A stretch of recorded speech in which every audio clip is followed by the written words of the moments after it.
ang problema.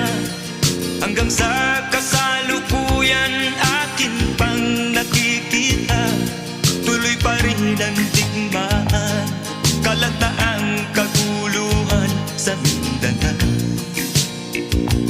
Mindanao, Mindanao.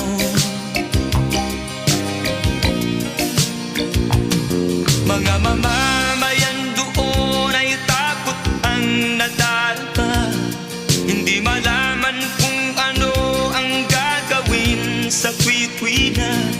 Mga taong walang malay, madalas na nadadamay sa Mindanao.